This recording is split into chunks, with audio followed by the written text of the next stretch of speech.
اعوذ باللہ من الشیطان الرجیم بسم اللہ الرحمن الرحیم صلی اللہ علی محمد وآلہ الطیبین الطاہرین۔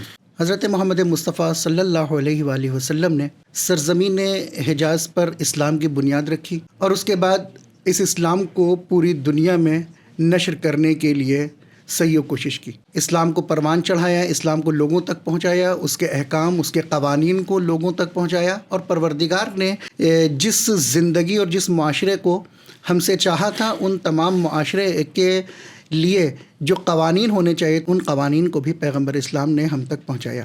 لیکن پیغمبر اسلام کی صرف یہ ذمہ داری تھی کہ وہ اسلام کی بنیاد رکھتے اور اسلام کو ہم تک پہنچاتے، لیکن اس کے باوجود اسلام کے لیے جو سب سے بڑی ذمہ داری تھی وہ ائمہ علیہم الصلاۃ والسلام کی ذمہ داری تھی، اہل بیت علیہم الصلاۃ والسلام کی ذمہ داری تھی کہ وہ اس اسلام کی محافظت کرتے، اس کا تحفظ کرتے اور اس کو ویسے ہی باقی رکھتے کہ جیسا پیغمبر اسلام نے ہمارے سامنے اس کو پیش کیا تھا۔ لیکن اس کے باوجود بھی ہر زمانے میں، ہر دور میں، صدر اسلام میں بھی اور اس وقت سے لے کر آج تک ہر زمانے میں کچھ نہ کچھ ایسی فکریں، ایسے گروہ، ایسے افکار آتے رہے ہیں کہ جو اسلام کی بنیاد کو مخدوش کرنا چاہتے تھے، اسلام کے عقائد کو خراب کرنا چاہتے تھے، لیکن ہماری جانیں فدا ہوں ہمارے ائمہ علیہم الصلاۃ والسلام پر کہ انہوں نے اپنی جان تو دے دی لیکن اسلام کی بنیاد کو خراب نہیں ہونے دیا۔ آج ہمارا پوڈ کاسٹ اسی سلسلے میں ہے کہ امام حسن عسکری علیہ الصلاۃ والسلام کے زمانے میں بہت سارے گمراہ فرقے تھے، گمراہ افکار تھے، گمراہ نظریے تھے۔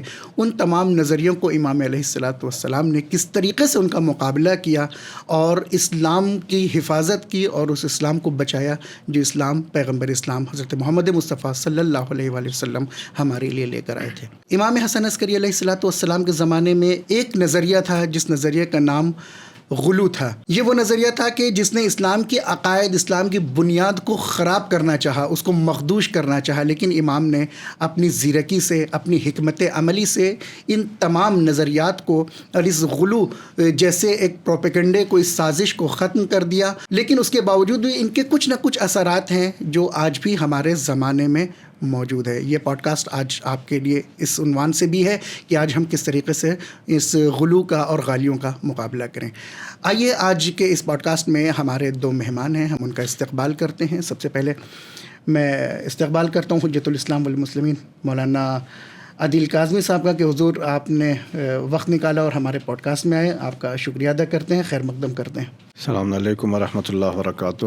اور ہمارے دوسرے مہمان ہیں حجت الاسلام والمسلمین مولانا فائز باقری صاحب کے، ان کا استقبال کرتے ہیں اس پروگرام میں کہ آپ آئے اور اس پروگرام کو چار چاند لگایا آپ نے۔ علیکم السلام ورحمۃ اللہ وبرکاتہ۔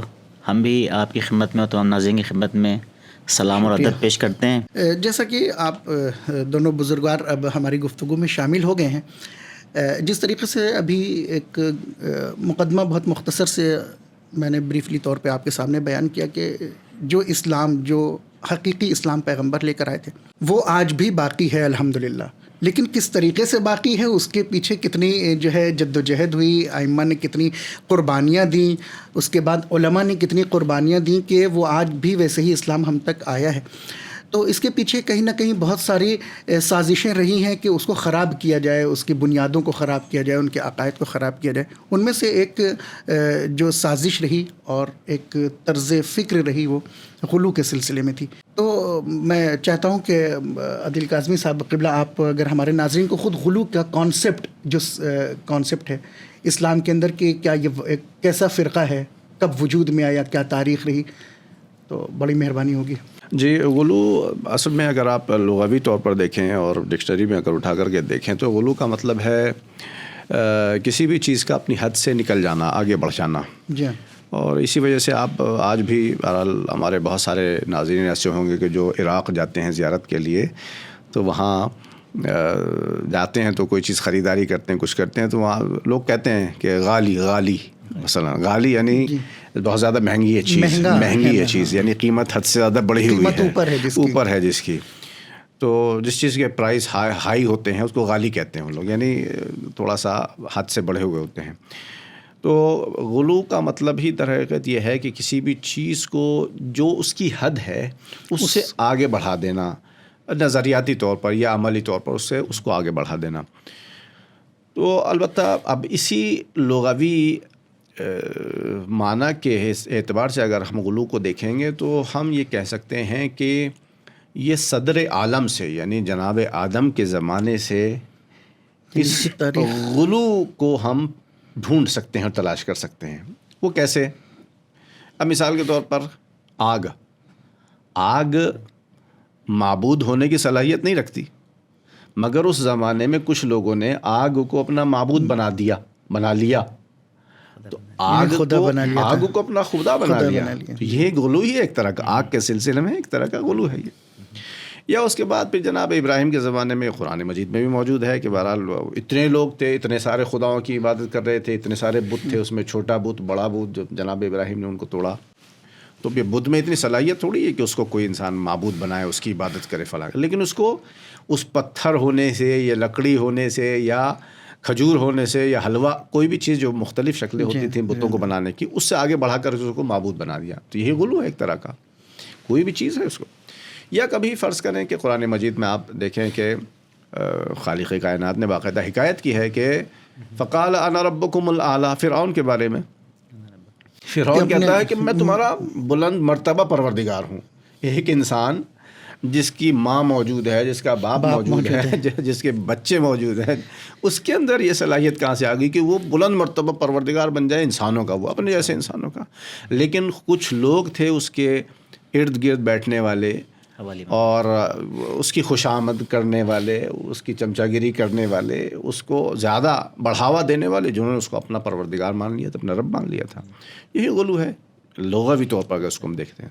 اور یہ اس وقت سے یعنی صدر عالم سے جناب آدم کے زمانے سے یوں ہی ہر دور میں رہا ہے، کسی نہ کسی انداز میں.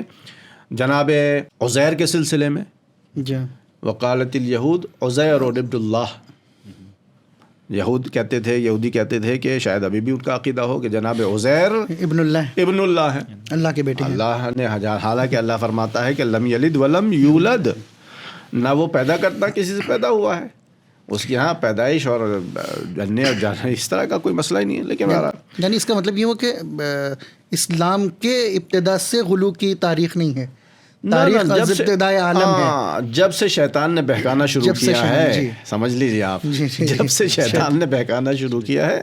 شیطان کا کام کیا یہی کہ وہ اللہ کے مقابلے میں کسی کو لا کر کے کھڑا کر دے اور جتنی اس کی صلاحیت نہیں اس سے آگے بڑھا دے اس کو. جیسا کہ آپ نے بیان کیا کہ یعنی خود غلو کی تاریخ جو ہے وہ صدر اسلام سے نہیں بلکہ عالم اسلام سے، جس وقت جو ہے بشریت نے زمین پر قدم رکھے اس زمانے سے ہی شروع ہوا ہے یہ غلو. تو قبلہ آپ اس سلسلے میں کچھ آپ کا نظریہ ہو جو بیان کریں ہمارے ناظرین کے لیے. اعوذ باللہ من الشیطان الرجیم، بسم اللہ الرحمن الرحیم، الحمدللہ رب العالمین والصلاۃ والسلام علی نبینا و آلہ الطیبین الطاہرین. جناب عادل کاظمی صاحب قبلہ نے جو غلو کی تعریف کی، اسی سلسلے سے ایک وضاحت میں دینا چاہ رہا تھا کہ غلو یعنی حد سے تجاوز کر جانا. ایک مثال دیں، جیسے کہ پانی جب ابال آتا ہے تو وہ اپنی حد سے تجاوز کر گیا ابلنے میں، اس کو غلیان کہتے ہیں. ہاں، عربی میں ابلنا کہتے ہیں. یا جوانی جو انسان میں جس میں جذبات حد سے بڑھ جاتے ہیں، احساسات انسان کے حد سے زیادہ بڑھ جاتے ہیں، تو اس کو بھی تقریباً یہ لفظ اور یہ ریشہ اور استعمال ہوتا ہے، یہ لفظ وہاں پہ استعمال ہوتا ہے. تو اسی طرح سے یہی لغوی معنی جو حد سے تجاوز کر جانے کے تھے، اسی لغوی معنی کو ایک شرعی اصطلاح میں تبدیل کیا گیا غلو. اس طرح سے آپ دیکھتے ہیں کہ توحید کو سمجھنا ہے تو اس کے مقابل کیا ہے؟ شرک. شرک کیا ہے؟ توحید کے راستے سے ہٹ جانا. یا ہم دیکھتے ہیں کہ کفر بھی ایک اسلامی اصطلاح ہے. کفر کے لغوی معنی ہے چھپانا، لیکن اصطلاح میں کفر کے معنی کیا کہتے ہیں؟ ایک معنی بیان کیے گئے جو خدا کا انکار کرے، خدا کی وحدانیت کو چھپائے، پیغمبر اکرم کا انکار کرے، قرآن کا انکار کرے. تو یہ سب کچھ مثلا بدعت سنت کے مقابلے میں بدعت ہے. تو بدعت کہتے ہیں نئے کام کو، لیکن یہی بدعت کے معنی جب اصطلاح میں آئیں گے تو سنت کے مقابلے میں جو کام ہے اس کو بدعت کہتے ہیں. اسی طرح سے ایک اصطلاح شرعی ہے غلو، اور اس کو سمجھنے کے لیے تقصیر کو سمجھنا پڑے گا. تو غلو یعنی حد سے بڑھا دینا، افراد کو کہتے ہیں. اور تقصیر کیا ہے؟ حد سے گھٹا دینا، یعنی تفرید کو کہتے ہیں. یعنی یہ دونوں الگ الگ چیزیں ہوں گی، غلو تقصیر دونوں. مثلاً کیا کہتے ہیں آپ کے اسلام کے خلاف ہے. اسلام حد اعتدال کا راستہ ہے، وسطی راستہ ہے. اس حد اعتدال سے بڑھ جانے کو غلو کہتے ہیں، اور اس حد اعتدال سے پیچھے رہ جانے کو تقصیر کہتے ہیں. تو اس کو اس میں کیسے مثلا لے کر آئیں گے؟ خود ائمہ کے سلسلے میں اگر غلو اور تقصیر کو ہم ثابت کرنا چاہیں اپنے ویورز کے لیے کہ غلو اور تقصیر یہ دونوں الگ الگ چیزیں ہیں، جی تو خود ائمہ یعنی مصداقی طور پر ہم کیسے اس کو ثابت کریں گے خود فضائل کے سلسلے میں یا ائمہ کی ذات کے بحث سلسلے آئے میں؟ گی، لیکن اشارتاً بیان کر دوں جی. کہ غلو یہ ہے کہ کسی کو خدا مان لینا، یہ حد سے بڑھا دینا ہے، خدا کے علاوہ کسی کی عبادت کرنا. ہاں جیسا کہ ابھی قبلہ نے بیان کیا، جی فرعون کی مثال دی. مثلا خدا کی عبادت میں کسی کو شریک قرار دینا، جبکہ خدا کے علاوہ کسی کی عبادت نہیں ہو سکتی ہے. تو یہ حد سے بڑھا دینا ہے. حد سے گھٹا دینا کیا ہے کہ مثلا اہل بیت کے بارے میں عصمت کا نظریہ ہے، یا اہل بیت کے بارے میں تو ہم کہیں کہ معصوم نہیں ہے، تو یہ عصمت جو اللہ نے انہیں عطا کیا ہے اس کا انکار کرنا، یہ کیا ہے، ان کو گھٹا دینا ہے، یہ تقصیر ہے، یہ تقصیر ہے. جی. یا اہل بیت کے فضائل بعض ہیں، مثلا اہل بیت کو اللہ نے کرامات اور معجزات عطا کی ہیں، جی تو انسان مثلا اس کا انکار کر دے کہ اہل بیت کو معجزات اللہ نے نہیں دی ہیں، کرامتیں اللہ نے عطا نہیں کی ہیں، تو یہ تقصیر ہے. تو تقصیر یعنی وہ مرتبہ اور وہ رتبہ جو اللہ نے عطا کیا اس سے گھٹا دینا، اسے تقصیر کہتے ہیں. اور وہ مرتبہ جو اللہ نے عطا کیا اس سے بڑھا دینا، یہ کیا ہے، غلو ہے. تاریخ کے سلسلے میں ایک نقطہ بیان کرنا چاہ رہا تھا کہ جیسا کہ آقا نے بھی کیا کہتے ہیں اشارہ کیا کہ تقریباً یہود اور نصارہ اور اس سے پہلے سے غلو کی تاریخ چل رہی ہے. لیکن اگر ہم خود عالم اسلام میں آئیں تو پیغمبر اکرم کے زمانے میں ہمیں غلو ایک فرقے، ایک نظریے کی شکل میں نہیں دکھتا ہے. ہاں اس زمانے میں بھی فرقے کی شکل میں نہیں آیا، نہیں تھا، بلکہ ایک موردی تھا. مثلا ایک شخص یہودی تھا، پہلے پیغمبر اکرم کے پاس آیا اور اس نے مثلاً کہا کہ ہم آپ کے بارے میں یہ نظریہ رکھتے ہیں الوہیت کا، یا کیا کہتے ہیں آپ کے، پیغمبر کو حد سے بڑھا دیا. تو پیغمبر نے وہاں پر اس خاص شخص کی اصلاح کی، اور پیغمبر نے یہ فرمایا کہ میں ایک بندہ ہوں، میرے بارے میں الوہیت اور عبادت کا نظریہ پیش نہ کرو، میں اللہ کا بندہ ہوں، میں خود عبادت کرتا ہوں. یا اس طرح سے ہم دیکھتے ہیں کہ پیغمبر کے زمانے میں المومنین کو لوگ خدا نہیں مان رہے تھے، لیکن پیغمبر نے پہلے ہی سے بیان کر دیا تھا کہ میں علی کہ وہ فضائل اتنے زیادہ ہیں کہ اگر میں بیان کر دوں تو لوگ علی کے قدموں کے نیچے کی خاک اٹھائیں گے، اور علی کو اس طرح سے بڑھا دیں گے جیسے نصارہ نے جناب عیسیٰ کو بڑھا دیا تھا.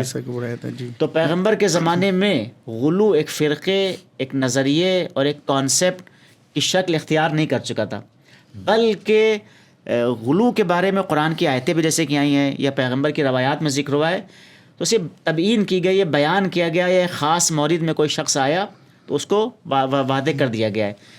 یا خود جو پیغمبر اکرم کے بعد 25 سال کا دور المومنین کا خاموشی کا دور ہے، خاموشی تو کہنا مناسب نہ ہوگا، یعنی المومنین جس طرح سے پیغمبر وصیت پر عمل کر رہے تھے جو پیغمبر یعنی اپنی ذمہ داریاں ادا کر رہے تھے، لیکن دوسری شکل میں، ورنہ ائمہ جو ہے خاموش کبھی نہیں بیٹھتے کہ جی ہاں، یعنی اپنی ذمہ داریاں سبکدوش تو نہیں ہوتے، وہ بولو یہ کہ گھر پہ ہی رہے ہوں. تو اس زمانے میں بھی ہمیں غلو نہیں دکھتا اس طرح سے، لیکن المومنین کی حکومت کے زمانے میں بعض غلو کے موارد دکھتے ہیں جس میں انہوں نے سختی سے جس کا مقابلہ کیا ہے. پھر امیر المومنین کی حکومت کے بعد امام حسن اور امام حسین کے زمانے میں بھی غلو کا اس طرح سے کوئی نظریہ نہیں دکھتا ہے. امام سجاد علیہ السلام کے جو دور حکومت ہے، دور امامت ہے، اس میں بھی ہم دیکھتے ہیں کہ غلو اس طرح سے زیادہ آگے نہیں بڑھا ہے. لیکن جب یہ دور بنی امیہ کا تھوڑا کیا کہتے ہیں اختتام کے دور پہ گزرتا ہے، یعنی امام باقر اور امام صادق علیہ السلام کے زمانے سے یہ غلو نظریے کی شکل اختیار کر گیا، اور ایک مورد سے، ایک شخص سے، پرسنل نظریے سے نکل کر یہ ایک جامع میں یعنی ایک نظریے کی شکل میں آنے لگا، اور وہیں سے اس کے خلاف ائمہ نے سختی سے مقابلہ کیا. ان اشخاص کے خلاف سختی سے ائمہ نے کیا کیا ہے، پیش آئے ہیں اور سختی سے ان کی اس کی رد کیا، ان کا رد کیا. اور اسی طرح سے ہم دیکھتے ہیں پھر امام موسیٰ کاظم علیہ السلام کے بعد جو واقفیہ فرقہ آیا، اس میں مثلا غلو کے دیکھتے ہیں، مفوضہ فرقہ. میں پھر بھی معذرت چاہتا ہوں، قطع کلام کر رہا ہوں. آپ نے جیسا کہ بھی یہ بیان کیا کہ امام علی علیہ الصلوۃ والسلام کے زمانے میں نہیں تھی یہ بات، یعنی خود ایک فرقہ نہیں تھا، نہ ایک نظریہ تھا اس زمانے میں، لیکن اس کے باوجود نہج البلاغہ میں ہم غور کرتے ہیں تو ایک کلمہ ہے، کلمات قصار میں جو نظر آتا ہے کہ جہاں امام نے فرمایا ہلک فی رجلان مبغض قال و محب قال، یعنی یہاں پہ کیا آپ نظر کیا مثلا رہے ہوں گے کچھ ایسے افراد تبھی تو امام نے ایسا فرمایا ہے. یہی مومنین نے اصل میں نظریہ پیش کیا ہے. جیسے بنی امیہ تھے، بنی امیہ نے امیر المومنین کے خلاف سب و شتم کیا. تو یہ سب و شتم کیا ہے کہ اہل بیت کی یہ منزلت و فضیلت کے باوجود ان کے خلاف ایسی زبان استعمال کرنا، یہ کیا ہے، اہل بیت کی شان میں تقصیر و قصور ہے. اور یہ کیا ہے، یہ مثلاً گناہ ہے اور یہ ہلاکت کا باعث ہے اور یہ دین کے برباد ہونے کا باعث ہے, دین سے نکل جانے کا باعث ہے. چونکہ ناصبی کیا ہے, ناصبی دین پہ نہیں رہتا ہے. نہیں. تو اہل بیت نے کہا جس طرح سے ناصبی جو امیر المومنین کے زمانے سے شروع ہو گیا تھا, آپ دیکھیں اسی زمانے سے یہ ناصبی لوگ شام میں اہل بیت کے خلاف سب و شتم کرنا شروع ہو گیا تھا. اور آپ کی شہادت کے بعد تو 70,000 ممبروں سے امیر المومنین کے خلاف کیا کہتے ہیں ایک سب و شتم کا سلسلہ شروع ہوا ہے. تو اسی کے مقابلے امیر المومنین نے کہنا چاہا کہ جس طرح سے سب و شتم اور نصب ہمارے خلاف کیا کہتے ہیں ہلاکت کا باعث ہے, ایسے ہی ہمارے محبت میں اگر انسان ہمیں حد سے بڑھا دے, خدا بنا دے, ہمیں نبی بنا دے, یا ایسے جو انشاءاللہ بعد میں بیان ہوں گے, یہ بھی کیا ہے ہلاکت کا باعث ہے. آپ کیا بیان کرنا چاہیں گے اس سلسلے میں کہ کیا اس زمانے میں تھے نظریات ایسے؟ حضرت صلی اللہ علیہ وسلم کے زمانے میں ہی یہ غلو آمیز نظریات موجود تھے. البتہ یہ بات قابل توجہ ہے کہ مسلمانوں کے درمیان یہ اعتقادات نہیں تھے, یہ یہودیوں میں یا عیسائیوں میں اس کا چلن تھا. لہٰذا قرآن مجید نے یا اہل الکتاب کہہ کر کے خطاب کیا, اور یہ اہل کتاب یعنی یہودی یا عیسائی. ہاں, مسلمانوں کو یا الذین آمنوا کہہ کر کے خطاب کیا جاتا تھا. لہٰذا یہ طبعی طور پر یہ ایک نیچرل سی بات ہے کہ یہ اہل الکتاب وہی لوگ مراد ہیں. لیکن جیسا کہ ابھی قبلہ نے بھی اشارہ کیا, حضرت امیر علیہ الصلوۃ والسلام کی زندگی میں بھی کچھ واقعات ایسے دیکھنے کو ملتے ہیں کہ جہاں پر اسی غلو آمیز فکر اور عقیدے کی ترجمانی ہمیں ملتی ہے. مثلاً کوفے کے میں جو حکومت کے دوران امیر کائنات کسی ایک ضعیفہ کے یہاں, مومنہ کے یہاں بیٹھے ہوئے ہیں, تشریف رکھتے ہیں, کسی کام سے گئے ہوں گے, بہرحال روایت میں اتنی تفصیل نہیں لکھی ہے. تو اس میں روایت میں بتایا گیا کہ کچھ دیر کے بعد وہ قمبر جو غلام تھے مولا کے, وہ آئے اور آنے کے بعد عرض کی مولا کچھ لوگ باہر کھڑے ہوئے ہیں, دروازے کے باہر کھڑے ہوئے ہیں, 10 12 15 لوگ ہیں, اور وہ یہ کہہ رہے ہیں کہ آپ ہمارے خدا ہیں, آپ ہمارے رب ہیں. 10 12 15 لوگ ہیں. تو مولا نے فرمایا کہ جاؤ ان سے کہو کہ نہیں ایسا نہیں ہے, میں بھی اللہ کا ایک بندہ ہوں, اور تمہارے جیسے کہ انسان ہوں, اللہ کا ایک بندہ ہوں, اس سے زیادہ کچھ نہیں ہوں. تو کہا نہیں میں نے کہہ دیا ہے, اور وہ ہو گیا. تو مولا گئے ان کے پاس, کہا کہ تم لوگ کیا کہتے ہو؟ تو انہوں نے کہا کہ ہم یہ کہتے ہیں کہ آپ ہمارے خدا ہیں, آپ ہمارے رب ہیں, آپ ہمیں ہی روزی دیتے ہیں, آپ فلاں. تو مولا نے کہا کہ تم لوگ استغفار کرو, توبہ طلب کرو, ایسا کچھ نہیں ہے, پلٹ جاؤ, اللہ کے راستے پر آ جاؤ, اللہ کی توحید کا. انہوں نے کہا کہ نہیں, آپ 10 بار بھی ہم سے کہیں گے تو اس بات کو ہم قبول نہیں کریں گے. مولا نے فرمایا جناب قمر سے کہ جاؤ, ایسا ہے مزدور بلا کر کے لاؤ, اور میں بھی ان کا انتظام کرتا ہوں. اور بہرحال وہ جناب قمر گئے اور وہاں 10 12 مزدور بلا کر کے لائے, اور وہ ایک گڈھا کھودا گیا اور اس میں آگ لگوائی گئی. اس گڈھے میں آگ بھری, لکڑیاں سب انتظام کرنے کے بعد ان 10 کے 10 کو توبہ کا ایک بار پھر سے موقع دیا گیا, اور انہوں نے توبہ نہیں کی, اور مولا نے ان کو اسی آگ میں جلا دیا. بالکل اس روایت کے اعتبار سے یہ محسوس ہوتا ہے کہ غلو کی فکر اس وقت شروع ہو گئی تھی, سختی سے مقابلہ شروع کیا اسی وقت. اور شاید یہی ایک ایسا مورد ہے کہ جب اسلامی نقطۂ نظر سے جہاں پر ائمہ نے یا نبی نے کسی کو اگر سزا دی ہو تو آگ کے ذریعے سے سزا دی ہو, ورنہ باقی بہرحال حد جاری کی ہے تو کوڑے لگائے ہیں یا شمشیر سے فلاں ہوا ہے, اس طرح کے کام ہوئے ہیں. لیکن اس کے علاوہ کوئی اور معمولاً یہ سلسلہ جو غلو کا یا شروع ہوا تھا اسلام سے پہلے, اگر یہ مان بھی لیں تو کن کن مراحل سے ہوتا ہوا یہ آخر تک پہنچا رہے ہیں ہمارے, چونکہ آج کا پوڈ کاسٹ جو ہے ہمارا وہ خود امام عسکری علیہ الصلوۃ والسلام کے زمانے کے غالیوں کے سلسلے میں ہے. جو وہاں تک غلو آیا اس کے نتائج کیا تھے, یعنی خود ان کے عقائد کیا تھے؟ سب سے پہلے ہم اس کے بارے میں اگر گفتگو کر لیں کہ خود ان کے عقائد کیا تھے, پھر امام نے کیسے ان کے ساتھ مقابلہ کیا. تو میرے خیال سے اب ہم لوگ اپنے اصل گفتگو میں وارد. بالکل, دیکھیے عرض کیا بالکل جیسے تعریف میں اس کی بات آئی کہ غلو کا مطلب یہ ہے کسی چیز کو آگے سے بڑھا دینا. تو بہت سے افراد ہیں کہ جو ابھی بھی آج کے زمانے میں بھی ایسا ہوتا ہے, یعنی دنیا کے مختلف ممالک میں ایسا ہوتا ہے کہ اگر کسی ایک انسان کے اندر کوئی ایک ایسی قدرت, کوئی ایسی توانائی ہوتی ہے کہ جو معمولاً دوسرے لوگوں کے پاس نہیں ہوتی ہے, تو بہت سارے لوگ ہیں کہ جو اپنے جہالت کی وجہ سے یا اپنے عقل کی کمزوری کی وجہ سے یا مختلف وجہوں سے وہ اس انسان کو گویا ایک طرح سے دوسروں کے مقابلے میں برتر سمجھنے لگتا ہے, اور اس کو کبھی کبھی تو ہم نے دیکھا کہ اس کو خدائی تک پہنچا دیتے ہیں اس کو, کہ یہ گویا اللہ نے اس کے اندر حلول کر لیا ہے, اس حد تک پہنچا دے کہ بھگوان جو ہیں, ایک اللہ ہیں, گاڈ ہے, ان کے اندر اتر آئے ہیں. تو یہ اس زمانے میں بھی ایسے رہا. جن لوگوں نے ائمہ معصومین علیہ الصلوۃ والسلام کی جانب سے کرامات کا مشاہدہ کیا، وہ کرامات جو اللہ نے بندگی کی بنیاد پر ان کو عطا کی تھی، ان کا مشاہدہ کیا، تو اب اسی مشاہدے کی بنیاد پر خود اور اپنے ارد گرد رہنے والے لوگوں کو انہوں نے اس بات کی طرف متوجہ کیا کہ یہ انسان کی شکل میں خدا ہے. یعنی وہ جو خود امام ہیں ان کو اس مرحلے تک پہنچا دیا، وہاں تک پہنچا دیا. البتہ جو فرقے ہیں غالیوں کے، اور جو تاریخ کے حوالے سے ہم دیکھیں گے تو اس میں مختلف مراحل ہیں اس کے بھی. یعنی توحید تک پہنچنے سے پہلے بھی مثال کے طور پر کہا، پہلے جو ہے وہ خود بندہ جو ہے وہ جس نے ایک فرقے کو ایجاد کیا یا اس غلو کی فکر کو اور آگے بڑھایا، وہ کہتا ہے کہ میں فلاں مثلا امام کا نائب ہوں، باوجود اس کے کہ امام کی طرف سے کوئی صراحت ایسی نہیں آئی ہے، کوئی تائید ایسی نہیں آئی. پھر وہ بات بڑھتے بڑھتے اس نے کہا کہ میں ان کا باب ہوں. باب یعنی بالکل جیسے آج کل کے کوئی سیکریٹری، پرسنل سیکریٹری سمجھ لیں، اس طرح سے پی اے جو ہوتا ہے پرسنل اسسٹنٹ، اس ٹائپ کی، کہ جو میں چاہوں وہ کروا لوں گا. اگر وہاں تک پہنچنا ہے تو میرے ذریعے سے پہنچ پائیں گے، آپ کی کوئی حاجت ہے تو میرے ذریعے تک پہنچ جائے گی. تو اس کے پیچھے کچھ ریزنز رہے تھے یقیناً کیوں وہ ایسے ہم امام کے ذریعے سے اسباب ہوں گے. تو وہ پہلے باب بتاتا ہے، پھر اس کے بعد بڑھتے بڑھتے جب دیکھتا ہے کہ لوگ قبول کر رہے ہیں اس بات کو، تو وہ اس کو تھوڑا سا اور اس کی ٹون کو ہائی کر دیتا ہے. وہ پھر کہتا ہے کہ نہیں، اصل میں امام میں ہوں اور وہ جو ہیں وہ نبی ہیں. اللہ اکبر. جو اصل میں امام ہے ان کو پیغمبر بنایا، اپنے آپ کو امام بنا دیا، اور باقی بات. پھر وہ بڑھتے بڑھتے ان کو خدا بنا دیا. اور حتیٰ اتنی جرأت ہوئی لوگوں میں، بعض لوگوں میں، کہ امام صادق علیہ الصلوۃ والسلام کے سامنے ان کے حضور میں آ کر کے کہتا ہے کہ آپ ہمارے رب ہیں، آپ ہمارے رب ہیں.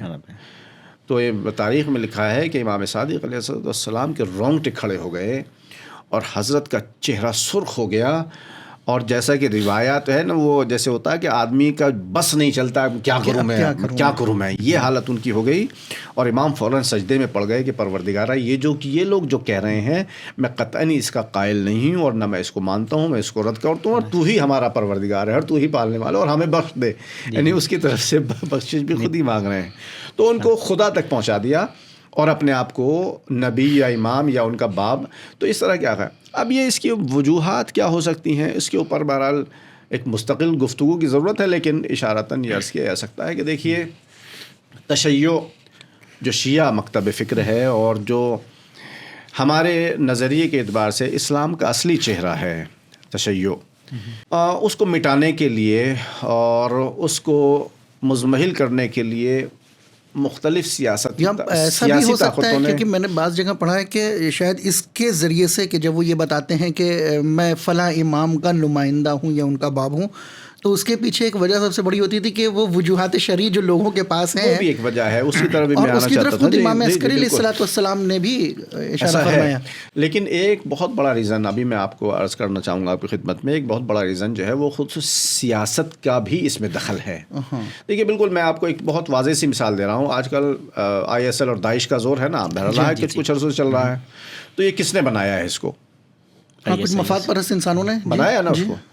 یہ عالمی جو استکباری اور استعماری طاقتوں نے اس ایک گروپ کو تیار کر دیا. اس میں چاہے وہ مسلمان ہے نہیں، وہ ہم سے کوئی لینا دینا، بہرحال ایک گروپ بنا دیا انہوں نے، کاہے کے لیے؟ تاکہ اسلام کا چہرہ خراب کر دیں، مخدوش کر سکیں. ٹھیک ہے نا. تو یہ ہوتا ہے ہمیشہ، ہر زمانے میں یہ رہا ہے کہ کچھ طاقتوں کو پروپیگنڈے کے ذریعے سے، تبلیغات کے ذریعے سے، میڈیا کے ذریعے سے لوگوں کے سامنے اس طرح سے پیش کر کے جو اصلی جو راستہ ہوتا ہے، اس اصلی راستے کے اندر اتنی خرابیاں پیدا کرنے کی کوشش کی جائے تاکہ لوگ جو ہدایت پانا چاہتے ہیں وہ اس طرف نہ آئیں.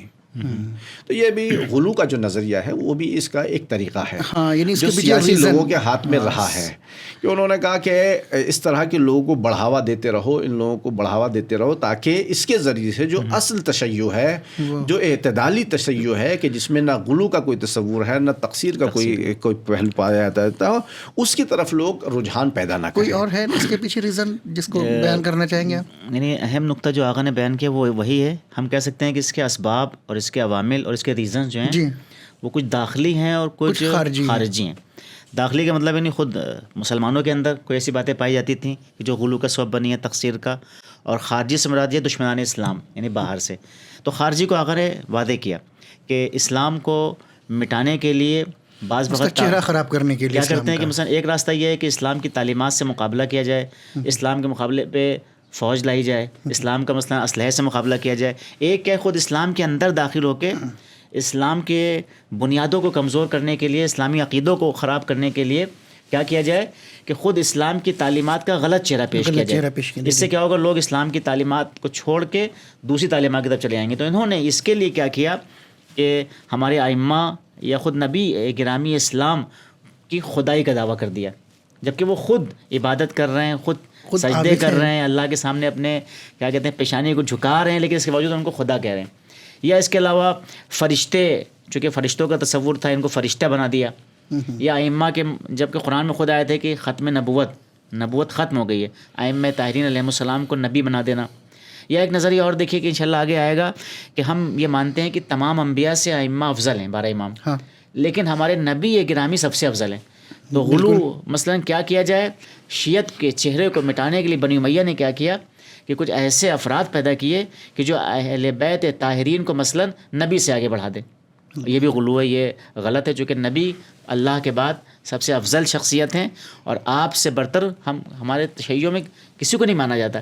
تو دشمن نے آگے سازش کیا کی کہ تشیع کو خراب کرنے کے لیے غلط نظریات اس میں رائج کیے گئے. جیسا ہم دیکھتے ہیں کہ خود بنی امیہ نے کتنی حدیثیں جال کی ہیں, مثلا خلفاء کے لیے جو موضوعات کی کتابیں ہیں, موضوعات یعنی گھڑی ہوئی حدیثیں, اہل سنت کے یہاں بھی موضوعات کے نام سے کتابیں لکھی گئیں. موضوعات یعنی جعلی اور گھڑی ہوئی حدیثوں کی کتابیں. تو احادیث میں یہ ہوا کہ احادیث گھڑی گئیں, اور شخصیات کے فضائل اور شخصیات کی ذات کے بارے میں بھی کیا ہوا, نظریات گڑے گئے تاکہ خراب کیا جا سکے. تو ایک ریزن یہی خارجی تھا کہ اسلام کی تصویر کو مخدوش کرنے کے لیے. اور ایک نیچر جو چیز ہوتی ہے نا, آپ دیکھیے جب اس کو اس سے ہٹا دیں تو کارٹون بن جاتا ہے. صحیح. مثلا ایک چیز ہے کہ انسان ہاتھ پیر ہیں, اس کو ناک کو موٹا کر دیا, کارٹون کہلائے کبھی نا. صحیح ایسے تو اسلام کا کارٹون بن جاتا ہے. دوسرا ریزن داخلی ہے.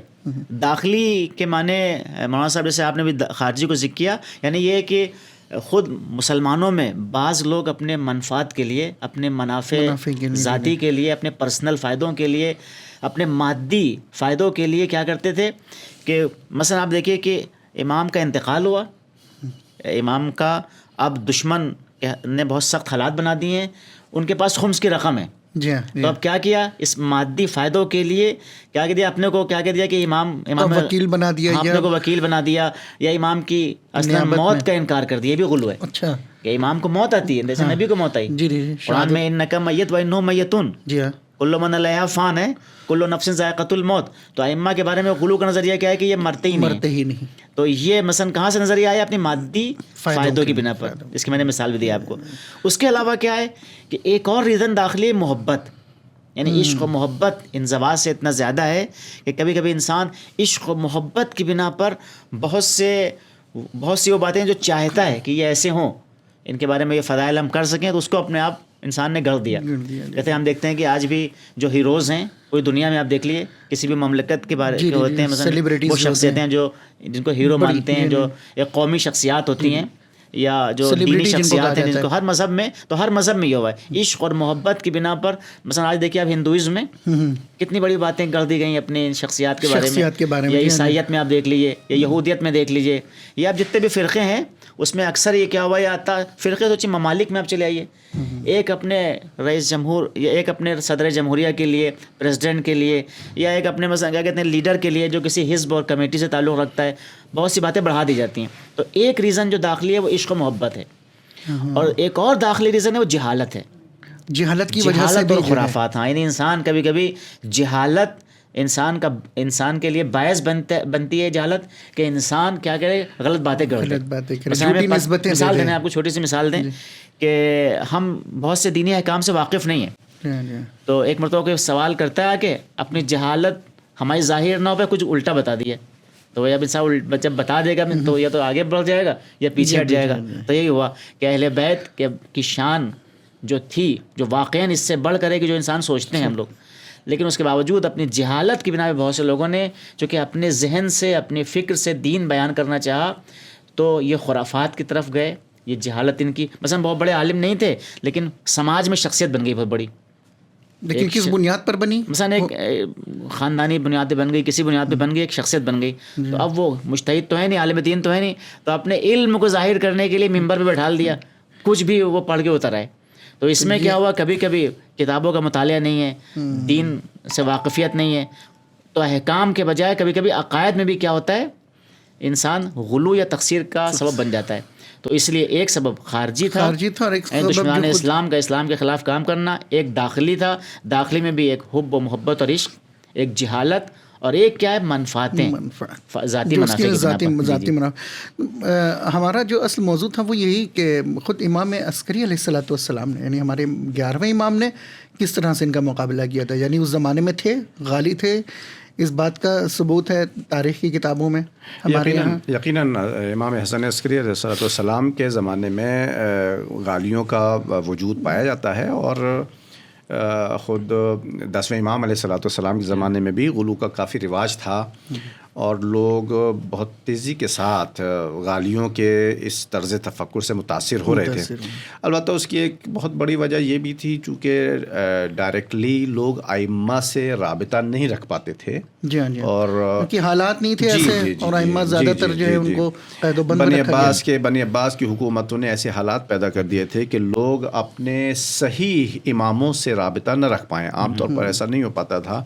تو اسی وجہ سے بہت سے اس قسم کے افراد جو غلو کی فکر رکھتے تھے انہوں نے موقع سے فائدہ اٹھایا، اور اس طرح کے جاہل لوگوں کو، جو لوگ نادان ہیں یا سیدھے لوگ ہوتے ہیں، جن کو بہت زیادہ سیاستوں سے کوئی لینا دینا نہیں ہوتا، ان کو اپنی طرف جذب کر کے بہرحال اپنے اس فرقے کو یا اپنے اس فکر کو یا اپنے اس عقیدے کو بہت اچھے طریقے سے آگے بڑھا ہے. ائمہ علیہ الصلوۃ والسلام نے، خاص طور سے امام حسن عسکری علیہ السلام نے مختلف انداز سے اس طرز تفکر کا مقابلہ کیا ہے، اور غالیوں کے خلاف باقاعدہ ایک مورچہ انہوں نے کھول رکھا تھا. جی، اس میں بہرحال جو اقدامات ملتے ہیں تاریخ میں، وہ ان میں سے ایک قدم سب سے بڑا جو تھا وہ یہ تھا کہ امام علیہ الصلوۃ والسلام جو دین کی صحیح تعلیمات ہیں ان کی وضاحت لوگوں کے لیے کرتے تھے مختلف انداز میں. کبھی لوگوں کے سامنے خود ہی بیان فرماتے ہیں، کبھی خط لکھتے ہیں لوگوں کے نام، شیعوں کے نام خط لکھ کر کے، فلاں جگہ مثلا قم کے شیعوں کے نام لکھ دیا، کوفے کے شیعوں کے نام لکھ دیا، یمن کے شیعوں کے نام اس طرح سے شیعوں کے نام لکھ کر کے کہ ہمارے آباء و اجداد کی تبلیغ کردہ یا تعلیم کردہ جو معالم ہیں اور معارف ہیں وہ یہ ہیں. ایسا نہیں ہے کہ جو دوسرے لوگ بیان کریں گے وہ صحیح ہوں، بلکہ جو ہم بتا رہے ہیں وہ صحیح ہے. ایک تو بہت بڑا جو مرحلہ تھا وہ یہ تھا کہ امام اپنے ان معارف کو بیان کرتے تھے. جی، کئی بار ایسا ہوتا ہے کہ بہت سے لوگ ایسے ہوتے ہیں معاشرے میں کہ جو اپنی نادانی کی وجہ سے کسی بلا میں گرفتار ہو جاتے ہیں، اپنی نادانی کی وجہ سے. تو بہرحال یہ ایک بہت بڑا سچ ہے کہ جب تک کسی صحیح بات کو لوگوں تک نہیں پہنچایا جائے گا اس وقت تک لوگ نادانی میں پھنسے رہیں گے، اور دوسرے اسی قسم کے لوگ جو ہوتے ہیں وہ اس سے فائدہ اٹھاتے ہیں. یعنی ایک جو مسئلہ فارسی میں کہ جائے خالی رت دیو میں گرت. ہاں جی جی جی جی بالکل بالکل ایسے ہی ہے. کہتے ہیں یہ بھی ہے نا کہ فرض کریں کہ کوئی کمرہ اندھیرا ہے. آپ اس کی ذرا وضاحت کر دیں گے ہمارے ویورز کے لیے کہ جائے خالی رت دیو میں گرت یعنی کیا؟ یعنی کہ اگر ہم اپنے صحیح باتوں کو صحیح وسیلوں سے بیان نہیں کریں گے تو وسیلے تو موجود ہیں، ان وسیلوں کو غلط ہاتھ استعمال کریں گے اور پھر غلط باتیں پہنچائی جائیں گی. اس کا مطلب یہ کہ اگر ہمارے جو جنریشن ہے، جو یوتھ ہے، اگر وہ صحیح لوگوں سے دین کو حاصل نہیں کریں گے تو اس کا مطلب ہے کہ دوسرے ایسے لوگ ابھی موجود ہیں کہ جو ان کو غلط راستوں پہ بھٹکانے کے لیے پہلے سے موجود ہے کہ وہ آ جائیں گے. اور اسی لیے اس میں ایک حدیث بھی سنا دوں، امام جعفر صادق علیہ السلام کی حدیث ہے کہ اپنے جوانوں کو غلاظ سے بچاؤ. غلات یعنی انہیں غالی فکر سے، یا مفوضہ سے بچاؤ. مفوضہ جو زمانے کے تھے. تو یہ کیوں کہا؟ کیونکہ جیسا کہ امام علی علیہ السلام نے امام حسن السلام کو جو خط میں لکھا تھا، جو نہج البلاغہ میں 45 نمبر کا مکتوب ہے کہ جوان جو ہے خالی زمین کی طرح ہے، جو اس میں بویا جائے گا وہ اس میں اگے گا. تو اگر ہم ان کی طرف بادرو یعنی جوانوں کی طرف سبقت نہیں لیں گے، ہم اگر تربیت کے لیے آگے نہیں بڑھیں گے تو دوسرے لوگ آئیں گے. آج دیکھیں انٹرنیٹ کا زمانہ ہے، کیا کہتے ہیں آپ کے فضائے مجازی جس کو کہتے ہیں، اس کا زمانہ ہے. تو دنیا میں آج طرح طرح کے افکار ہیں, طرح طرح کے نظریات ہیں, شبہات ہیں. اگر ہم صحیح دین پیش نہیں کریں گے صحیح دین تو وہ پیش غلط نہیں- ہوں گے. اسی طرح ائمہ کے زمانے میں تھا, ائمہ پہ پابندی تھی, اور اس پابندی میں یہ ہے کہ بہت سے لوگوں نے غلط استفادہ کیا اس کا, اور غلط باتیں رائج کرنا چاہیے, لیکن ائمہ کی تدبیر کی بنا پر وہ کامیاب نہیں ہو کامیاب سکے. نہیں. اب آگے بیان مجھے کر بھی رہے یاد آ رہی وہ تھے. ایک روایت ہے امام صادق علیہ الصلوۃ والسلام سے کہ بادروا اولادکم بالحدیث, شاید اس طرح سے ایک اس کا مفہوم ہے کہ تم اپنے بچوں کو ہماری احادیث سے, یعنی ہماری تعلیمات سے آشنا کراؤ, اس سے پہلے کہ دوسرے گمراہ گروہ ان کو جو ہے وہ یعنی ادبوا اولادکم علی حب نبیکم و حب آلہ و علی تلاوت القرآن, ایک حدیث ہے جی ہاں جی, کہ اس میں اپنے بھی بچوں کو تربیت دو نبی کی محبت اہل سے. بیت کی محبت اور تلاوت قرآن پہ. اس سے پہلے کہ کیونکہ آج یہی دیکھا جا رہا ہے کہ جن کے یہاں یا جن معاشرے میں تعلیم اہل بیت نہیں ہے, محبت اہل بیت نہیں ہے, وہاں دوسرے دیکھیے آج سوشل میڈیا کا زمانہ ہے, وہ تمام چیزیں, وہ تمام تفکرات, تمام گمراہیاں ان کے درمیان. روس تھا, روس میں اسلام کی تعلیمات کیسے روکی گئیں اس زمانے میں, جو کمیونسٹ کا زمانہ تھا, تو وہاں پہ قرآن تک کو انہوں نے کیا کہتے ہیں چھپا دیا, مسجدوں کو ڈھا دیا تھا. تو اس زمانے میں کیا ہوا کہ جب وہ دین نہیں تھا تو لوگ بدل گئے, لوگوں کے دوسرے نظریات آ گئے. تو آج یہی ہے, آج ہندوستان میں یا پاکستان میں یا دوسری جگہ پر دوسرے گروہ اہل بیت کے دین کو مٹانے والے بیٹھے ہیں. اگر ہم آگے نہیں بڑھیں گے تو وہ ہمارے جوانوں کو کیا کریں گے, لے لیں گے. اس سے پہلے کہ وہ ہمارے جوانوں پہ تاثیر ڈالے, ہمیں ضرورت ہے کہ ہم صحیح دین کو پیش کریں. یعنی یہ ہماری ذمہ داری ہے صنف علماء کی. جی تو میں آپ کی بات جو ہے وہ بہت اچھے نکات ہمارے سامنے آ گئے. میں عرض یہ کر رہا تھا کہ ایک تو بہت اچھا جو روش تھی مولا کی, وہ یہ تھی کہ لوگوں کے سامنے جو صحیح معرف ہیں اس کی تبلیغ اور توضیح اور تبیین.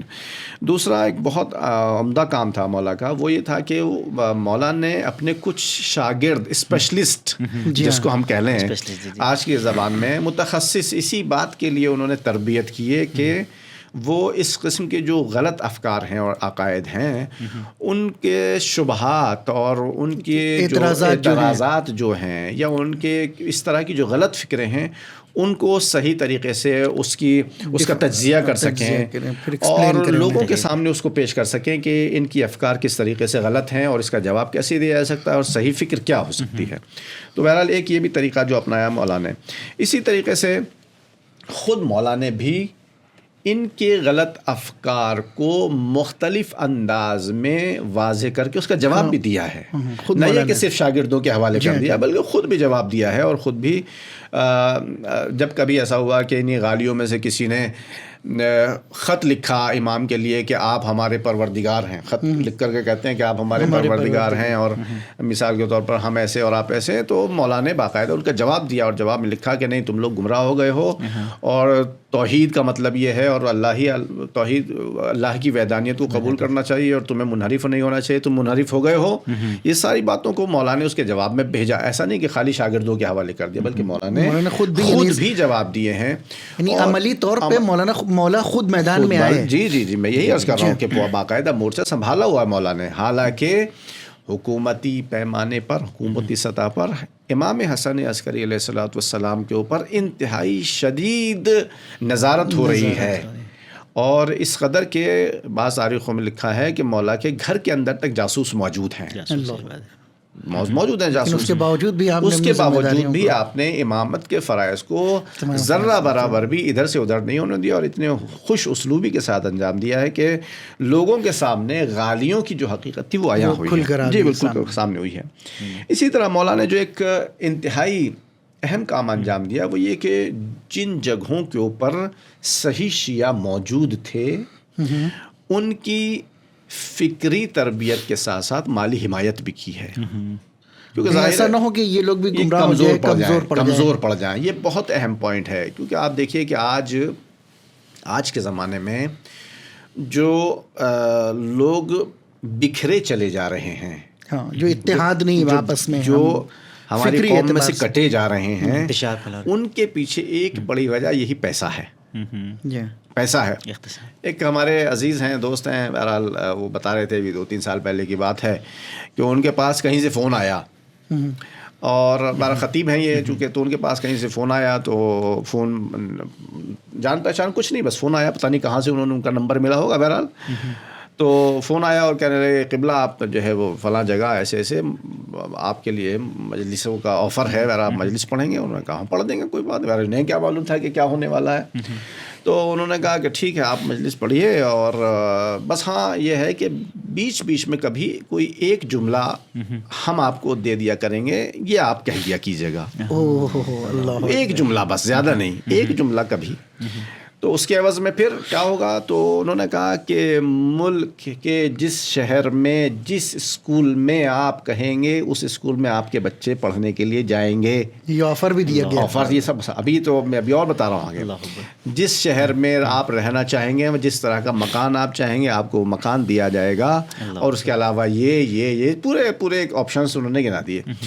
اور انہوں نے کہا جملے کس طرح کے ہوں گے؟ کچھ نہیں، مثلا اس طرح کے جملے. اب وہی ابھی جس موضوع کے اوپر بات ہو رہی ہے وہی غلو آمیز افکار کی باتیں انہوں نے کرنا شروع کر دیں.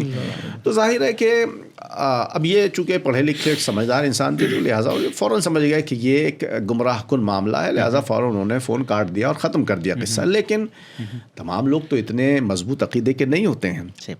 بہت سے لوگ ہیں ایسے کہ جن کے بارے میں ہم نے سنا، آپ لوگوں نے بھی سنا ہوگا، ممکن ہے ہمارے دیکھنے والے بھی اس بات کو جانتے ہیں. ان کے اطراف میں کچھ ایسے لوگ ہوں کہ جو پہلے کچھ دنوں تک ابھی کچھ نہیں تھے، کچھ دن کے بعد دیکھا کہ ان کے یہاں کوٹھیاں کھڑی ہو گئی ہیں یا گاڑیاں آ گئی ہیں. تو کہاں سے آ رہی ہیں؟ بہرحال وہ کچھ نہ کچھ کہیں نہ کہیں سے کچھ نہ کچھ ایسا معاملہ ہے، سلسلہ ہے کہ جس کی بنیاد پر اس مالی حوالے سے امام علیہ السلام نے یہ تدبیر کی ہے کہ وہ جو مختلف شہروں میں ہمارے شیعہ موجود ہیں اور صحیح فکر کے حامل ہیں، اعتقاد ان کا صحیح ہے یا بقول آپ کے اعتدال کے راستے پر چل رہے ہیں، ان کو مالی اعتبار سے اتنی ہم حمایت ان کی کر دیں کہ ان کو اگر کہیں اور سے کوئی آفر آئے تو وہ اس کو ٹھکرا دیں اور کہتے ہیں کہ ہمیں اس کی ضرورت نہیں ہے. تو مولا کا ایک بہت اہم اقدام تھا اور یہ اس کی طرف آج توجہ کرنے کی ضرورت ہے. مولانا میں عرض کر رہا ہوں آپ کی خدمت میں، ناظرین کے لیے خاص طور سے اس چیز کو بیان کر دیں. میں عرض کر رہا ہوں کہ خاص طور سے جو لوگ جہاں پر بھی دنیا کے کسی کونے میں بھی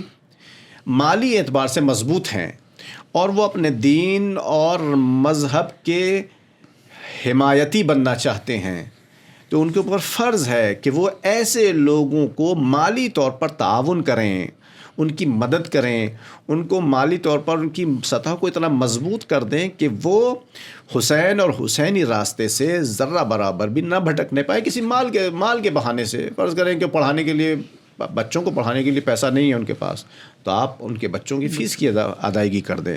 ان کے گھر میں کوئی پرابلم ہے، اپنے مال سے اس پرابلم کو سولو کر دیں. ان کو علاج کی ضرورت ہے، ان کو کسی بھی طرح کی ضرورت ہے، جن کے پاس پیسہ ہے، میں ان سے عرض کر رہا ہوں جن کے پاس پیسہ ہے ان کو سپورٹ کریں. وہ الحمدللہ ہماری قوم میں ایسا نہیں ہے کہ پیسے والے لوگ موجود نہیں ہیں. الحمدللہ خدا کا کرم ہے کہ ہماری قوم میں بھی بہت سارے ایسے لوگ ہیں کہ جن کے اوپر اللہ نے خاص فضل کیا ہے، اپنا انعام کیا ہے.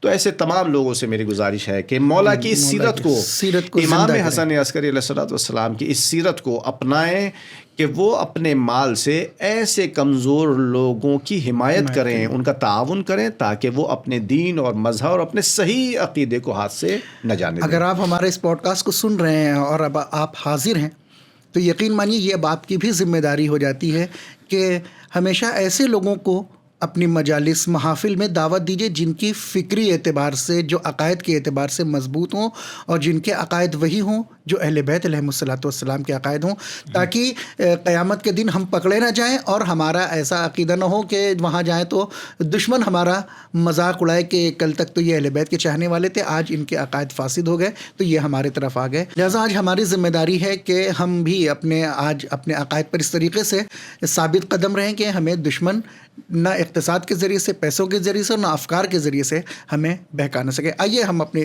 سلسلے گفتگو کو آگے بڑھاتے ہوئے قبلہ سے بھی اب اس نظریے میں جاننا چاہیں گے کہ امام عسکری علیہ الصلوۃ والسلام نے کس طریقے سے مقابلہ کیا تھا. پھر اس کے بعد ہم آئیں گے کہ آج کے زمانے میں ہماری کیا ذمہ داری ہے اور کس طریقے سے ہم ان سے مقابلہ کریں ایسے افکار سے. جی، قبلہ نے بھی کافی باتیں بیان کی، جی ہاں، لیکن امام حسن عسکری اسلام کا دور ایک بہت اہم دور ہے تشیع کا. جی، چونکہ تشیع امامت کے ادوار میں جن ادوار سے گزری ہے، امام حسن عسکری اسلام کے زمانے میں تشیع کا دائرہ بہت پھیل گیا تھا. ہاں، یعنی آپ دیکھیے کہ اسلامی مملکت کے مختلف اور دور دراز علاقوں تک تشیع پھیل گئی تھی. اہواز اور یمن اور سندھ اور کیا کہتے ہیں، اور وہاں تک امام کا شیعوں سے رابطہ بھی تھا. جیسا کہ آغا نے بھی اشارہ کیا کہ بعض رابطہ وکیلوں کے ذریعے تھا. وکیلوں کا ایک سسٹم تھا امام کا باقاعدہ. باقی نامہ لکھتے تھے امام، خط و خطوط لکھا. ایک سسٹم کیا تھا، ڈائریکٹ بھی تھا. ڈائریکٹ کیا تھا، وکیلوں کے علاوہ اچھا وہ خطوط امام ڈائریکٹ لکھتے تھے لوگوں کو، وکیلوں سے علیحدہ. اور شفاہی طور پہ امام کیا کہتے ہیں لوگوں سے ملتے تھے. اس کے باوجود کہ امام محل عسکر میں تھے، محل عسکر یعنی چھاونی میں امام تھے، اور امام کی ایک ایک فعالیت پر حکومت کی نگاہ تھی. یعنی امام کی نقل و حرکت جو بھی امام کی امام کی ایکٹیویٹیز نقل و تھی، حرکت پہ اتنی زیادہ ایکٹیویٹیز پہ نظارت تھی کہ ہم دیکھتے ہیں کہ ایک مرتبہ امام کو ہر دوشنبے اور چہارشنبے کو دربار میں جانا پڑتا تھا حاضری دینے کے لیے. امام کو حاضری دینے کے لیے وہاں جانا پڑتا ہفتے میں 2 دن. تو کچھ لوگوں نے سوچا کہ امام سے راستے میں مل لیں گے. تو اس سے پہلے کہ امام وہاں سے گزرے، امام نے ایک توقیع لکھی ان کو کہ راستے میں ہم سے کوئی سوال بھی نہ کرنا، اشارہ بھی نہ کرنا، سلام بھی نہ کرنا، چونکہ تم امن میں نہیں ہو.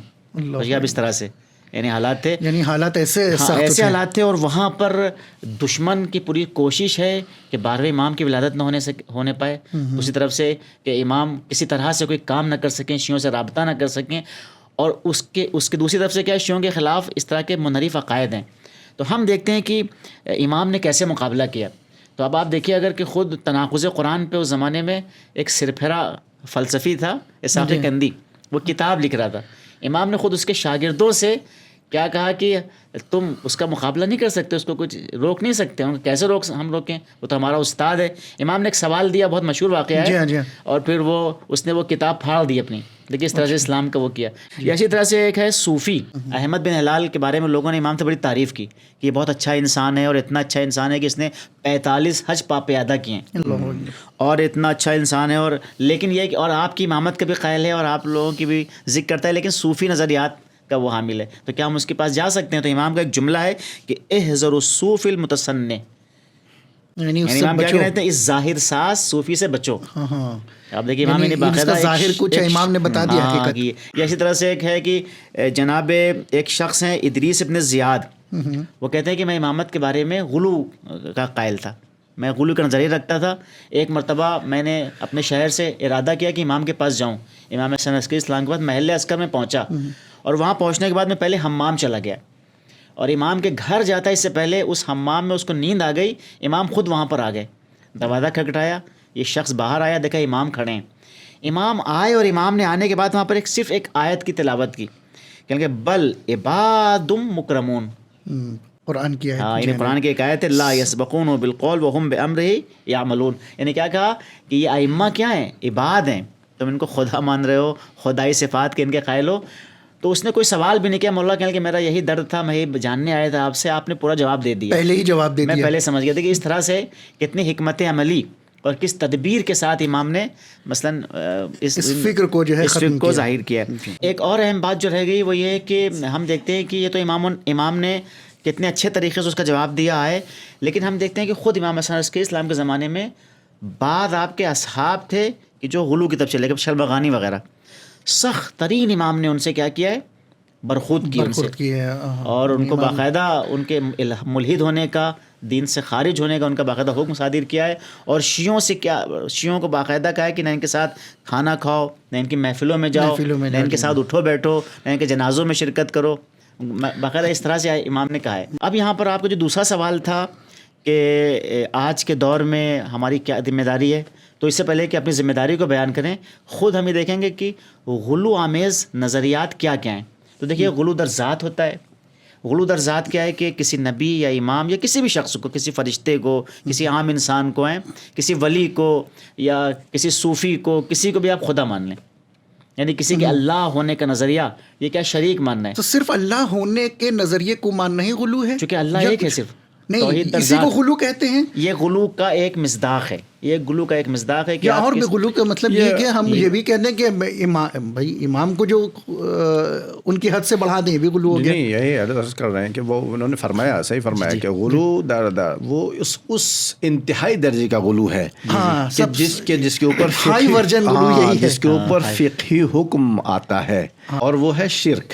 اگر کوئی انسان غیر اللہ کو اللہ بتائے تو وہ مشرک ہو جاتا ہے. تو اب ہو سکتا ہے کہ کوئی ہماری صفوں کے اندر ہی کوئی انسان ایسا ہو کہ جو ائمہ طاہرین علیہ السلام کو یا ان میں سے کسی ایک کو یہ کہے کہ ان کے اندر خدا آ گیا ہے یا وہ خدا بن گئے ہیں یا خدا ان کے اندر سما گیا ہے یا ان کے اندر خدا. تو اگر اس طرح کی بات کر رہا ہے تو پھر ہم یہ آج دیکھتے ہیں کہ آج ہمارے یہاں جو شاعری وغیرہ میں ہوتی ہے یہ چیزیں ہیں باقاعدہ ہیں. میں اس کو بعد میں لے کے ایک وضاحت دے دوں میں. تو ایک نظریہ کیا ہے کہ خدا ماننا, یہ مثلا غلو در ذات ہے. دوسری چیز کیا ہے کہ عبادت میں شریک قرار دے دینا. مثلا قرآن کیا کہہ رہا ہے کہ وَقَضَىٰ رَبُّكَ أَن لَا تَعْبُدُوا إِلَّا إِيَّاهُ, اللہ کے علاوہ کسی کی عبادت نہیں ہے. اہل بیت کی تعظیم ہے, انبیاء کی تعظیم ہے, دوسروں کی تعظیم ذکر ہوئی قرآن میں, لیکن عبادت فقط خدا کی ہے. تو اگر اللہ کے ساتھ کسی کو عبادت میں شریک قرار دے دیا تو یہ غلو ہے. یعنی پہلا غلو در ذات بتایا آپ نے, دوسرا غلو در شرکت, یعنی یہ بھی غلو در ذات کی دوسری قسم ہے. یعنی خدا کی ذات, اس کی ذات کو عبادت میں, خدا کی عبادت میں شریک کر دینا, یہ ہو گیا.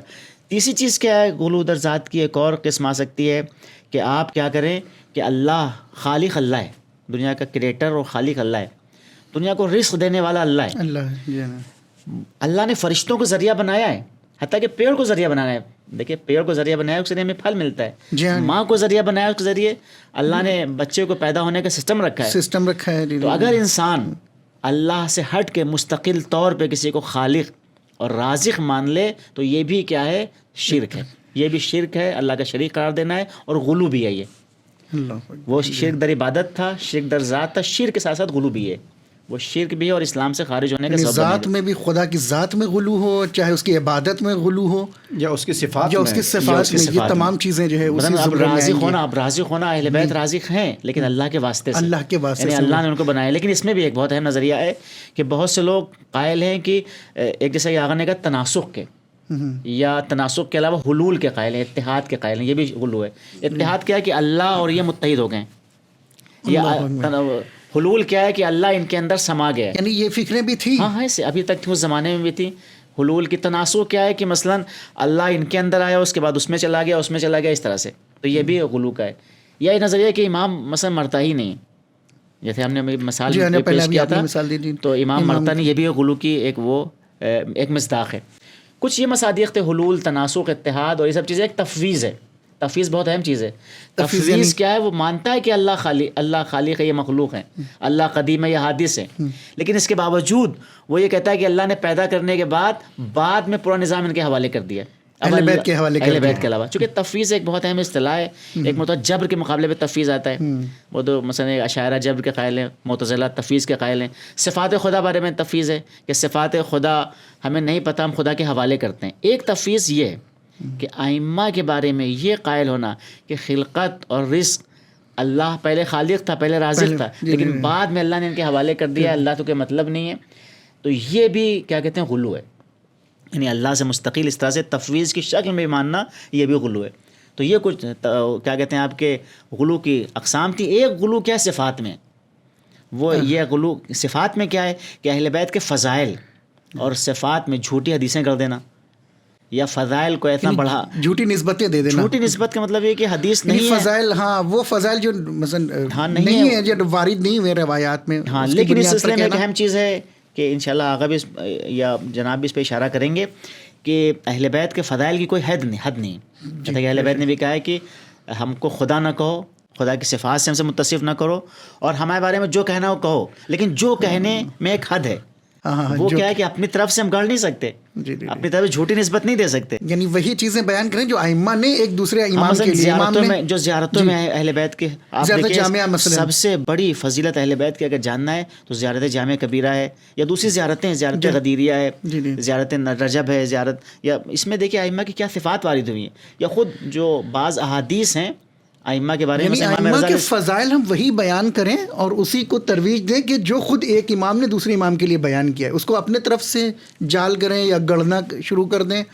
تو اس کے لیے یہ اگر جیسے اس مرحلے میں آئیں گے تو اس کا مطلب ہے کہ ہم غلو کے میدان میں آ گئے. یعنی غلو در فضائل, لیکن ایک فرق ہے, غلو در ذات میں انسان ملحد ہو جاتا ہے, دین سے خارج ہو جاتا ہے, لیکن غلو در فضائل میں یہ کہ ایک روایت ہمیں ملی, اگر اس روایت کو ہم نے نقل کر دیا تو اس کا مطلب یہ غلط نہیں ہے, یہ دین سے خارج ہونے کا سبب نہیں بنے گا. بس یہ کہ وہ راوی کیسا ہے, راوی آیا مستند ہے کہ نہیں, رجال میں اس میں توثیق ہوئی ہے نہیں, روایت ضعیف ہے یا قوی ہے, وہ دیکھنا. لیکن اگر خود گڑھ دے تو یہ جھوٹ ہے, جھوٹ کی نسبت. ہاں, تو یہ بھی کچھ باتیں یہ تھیں. بقیہ یہ ہے کہ آج ہماری ذمہ داری ہے کہ ہم اسلام کی تصویر، اسلام کی شکل اور پیغمبر کا دین جب پیش کرنا چاہتے ہیں تو وہ پیش کریں جو اہل بیت و قرآن نے پیش کیا ہے۔ انی تارک فیکم الثقلین کتاب اللہ و اطرتی اہل بیتی ما ان تمسکتم بہما لن تضلوا بعدی۔ گمراہی سے بچنا ہے تو قرآن اور اہل بیت کا دامن تھامنا پڑے گا۔ جو دین، جو نظریہ، جو مکتب، جو آئیڈیالوجی اہل بیت نے بیان کی ہے، قرآن نے بیان کی ہے، اسی کو پیش کرنے کی ضرورت ہے۔ نہ اپنی طرف سے ہم کوئی حکم بیان کر سکتے ہیں، حتیٰ مجتہدین ہیں، مجتہدین آپ دیکھیے مجتہدین ایک حکم بھی اپنے طرف سے بیان نہیں کر سکتے، اگر بیان کر دیں کا ٹھکانہ جہنم ہے، باقاعدہ روایتیں ہیں۔ مجتہدین اپنی طرف سے ایک حکم الہی ہو تو آپ تو عقیدہ اگر کوئی اپنی طرف سے بیان کر دے تو اور یہ خراب ہو جائے گا۔ اصول دین میں سے عقیدہ ہے۔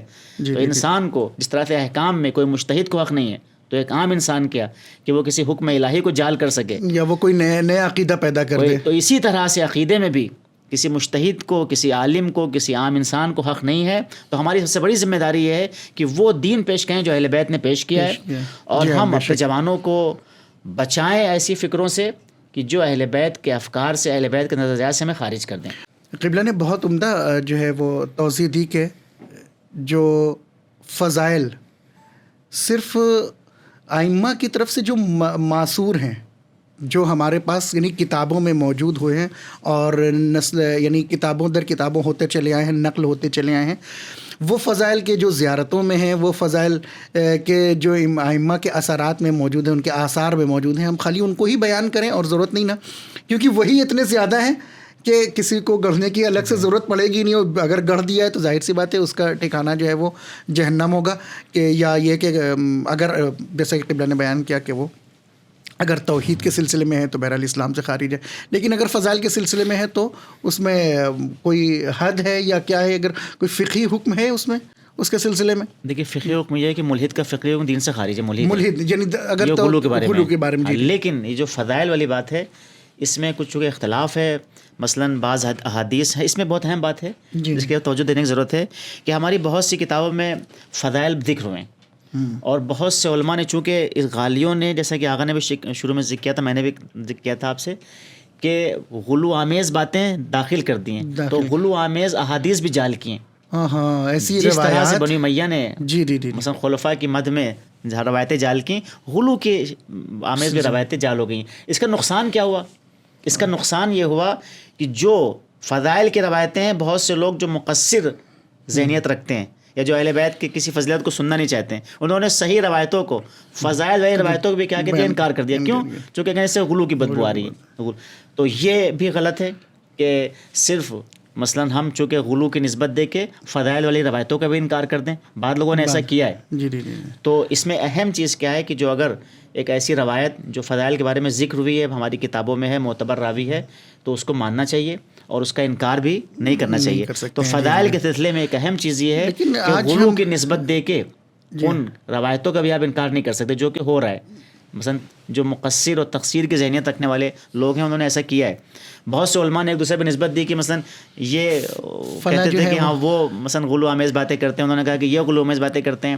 تو ایک نقصان غلو آمیز روایتوں کے آ جانے کا یہ ہوا کہ ایسے سند حدیث میں پائے جانے والے رجال کہ بہت سے لوگوں نے مثلا بہت سخت رجال میں انہوں نے سب کی طرف غلو کی نسبت دے دی، بہت سے راویوں کی طرف، بہت سی روایتوں کا بہت سے لوگوں نے انکار کر دیا ہے۔ تو یہ اس کا ایک نتیجہ، تو یہ ہمارا نتیجہ، یہ ہم جو کہنا چاہ رہے تھے آپ نتیجے کے طور پر، کہ ہم صرف غلو کی نسبت دے کر فضائل کی روایتوں کا انکار نہیں کر سکتے، کیونکہ اگر ہمارے یہاں روایت کسی کتاب میں ہے تو ہمارا روایت کے سلسلے میں کیا نظریہ ہے، مثلا صحیح و حدیث اور جو باقاعدہ اس کے اقسام ہیں، اس کو دیکھتے ہوئے ہم یہ کہہ سکتے ہیں کہ فضائل کی روایتیں ایک بہت بڑا ذخیرہ ہے ہماری کتابوں میں، تفسیر کی کتابوں میں، حدیث کی کتابوں میں، اس کے علاوہ شروع کی کتابوں میں، یا بہت سی ہماری کتابیں ہیں۔ تو ایک بہت بڑے ذخیرے کو محفوظ کرنے کی ضرورت ہے، لیکن ایک اس کے ساتھ کہ جس روایت میں ایک اہم نقطہ جو علامہ مجلسی نے بھی ذکر کیا ہے بہار میں، انہوں نے بہار کی 25ویں جلد میں غلو کے بارے میں بہت سی روایتیں ذکر کی ہیں۔ ایک نتیجہ جو انہوں نے پیش کیا علامہ مجلسی نے وہ یہ ہے کہ ہر وہ روایت کہ جس میں صریحاً غلو آمیز بات ہے کہ جو ہمارے عقائد سے ٹکرائی میں خدا کہہ دیا ہے یا مستقل طور پہ خالق اور رازق کہہ دیا ہے، تو وہ روایت کا انکار کر دیں گے۔ لیکن اگر اس طرح سے کوئی روایت نہیں ہے کہ جو ہمارے کسی ایسے عقیدے سے ٹکرا رہی ہو اور فضائل پہ مبنی روایت، اس کو مان لیں گے، اس کو مان لیتے ہیں۔ معاف کیجیے گا، میں اپنے چونکہ وقت بھی ختم ہو رہا ہے اور ہم اب چلتے ہیں اس مرحلے میں کہ جہاں آج کے زمانے میں ہم دیکھتے ہیں کہ اب دو چیزیں دیکھیے، آج فضائل کو بیان کرنے کے دو ذریعے ہیں آج جو بیان ہو رہا ہے، یا نثر ہے یا نظم ہے. اب نظم میں ہم آئیں تو وہ جو منقبت بیان کی جاتی ہے، منقبت پڑھی جاتی ہے ائمہ کے سلسلے میں، یا نوحے وغیرہ ہیں ایسے. یا اگر ہم نثر میں آ جاتے ہیں جہاں مجالس میں جو فضائل بیان کیے جاتے ہیں، تو دونوں ہی جگہ ہمیں کچھ نہ کچھ گڑبڑی نظر آ رہی ہے. آج اگر آپ معاشرے میں دیکھیں اپنے، تو اگر ہم شعر و شاعری میں آئے کہ جہاں منقبت بیان کی جا رہی، بعض تو منقبت وہ ہوتی ہے کہ جہاں ٹھیک سے وہی فضائل بیان کی جاتے ہیں جو کتابوں میں موجود ہیں، لیکن بعض جگہ واقعاً ابھی بہت افسوس کی بات ہے کہ مثلاً ایک جگہ نوحہ ہو رہا تھا، اس میں ایک مصرع مجھے یاد آ گیا کہ جہاں مصرع یہ تھا کہ اصغر کی شکل میں خدا مقتل میں آ گیا. اب آپ دیکھیے، جسم کے قائل ہو گئے خدا کے، خدا کے جسم کے قائل ہو، خدا کے حلول کے قائل ہو گئے کہ جناب علی اصغر کی شکل میں خدا جو ہے وہ اللہ اکبر، خدا جسم سے منزہ ہے واقعی، جو خدا جسم سے منزہ ہے، اس کے نہ جسم ہے، نہ ہاتھ ہے، نہ پیر ہے، وہ کسی چیز سے تشبیہ نہیں دی جا سکتی ہے، لیکن اس کے لیسا کمثلہ شیء. تو یہ اس طریقے سے بھی یعنی ہمارے درمیان، ہمارے معاشرے میں، اور پھر بھی اس کے بعد بعض حضرات کہتے ہیں کہ نہیں، بس ہر انسان کے دل میں جو ہے کہیں نہ کہیں یہ بات ہے، یہ بات ہے، ہم نے دل سب کے ٹٹولے ہیں، ہمیں ہے معلوم سب نصیری ہیں مگر جرأت اظہار کہاں. اللہ اکبر، یہ ایسی بات نہیں ہے، نہیں بالکل نہیں، قطعاً ایسی بات نہیں ہے. کی مخالفت کے اہل بیت نے، جی مخالفت اہل بیت علیہ الصلوۃ والسلام اپنی عملی زندگی سے کر رہے ہیں، اپنی افکار کی زندگی سے، اپنے شاگردوں کے ذریعے سے، کہ اس طریقے کی فکروں کو اسلام میں نہیں لانا چاہیے. لیکن اس کے باوجود بھی وہ بعض افراد جو ہیں اس طریقے کی بیانات کو لے کر آتے ہیں. یا ایک جگہ پہ تھا کہ کام میرا مولا کرتا ہے، نام خدا کا ہوتا ہے. اللہ اکبر، نام خدا کا ہوتا ہے، نام خدا کا، کہ خدا ہی اصل ہے، ہر چیز کی اصل خدا ہے، خدا ہے. صحیح بات ہے، پروردگار عالمی ہر چیز کو انجام دینے والا ہے، وسیلہ اہل بیت علیہ الصلوۃ والسلام ہے ان کے ذریعے سے. لیکن اس طرح کی فکروں کو رکھنا ہے، بہرحال یہ عقائد، جوانوں کے عقائد، جوانوں کی فکروں کو خراب کرنے کے برابر ہے. تو ہم اگر اس کو آگے بڑھائیں تو جیسے کہ اب مجالس وغیرہ میں بھی اس طریقے کی باتیں ہمیں سننے کو ملتی ہیں. آپ دیکھیے کہ بعض جگہ تو یہ کہا جانے لگا ہے کہ ایک جگہ مجلس ہو رہی تھی، بہت ہی دلچسپ واقعہ ہے کہ انہوں نے یہ کہا کہ روز عاشورہ امام حسین علیہ الصلوۃ والسلام جو ہے وہ جنگ کر رہے ہیں، اور جنگ کرنے کی منزل میں امام نے شجاعت کے جوہر دکھائے.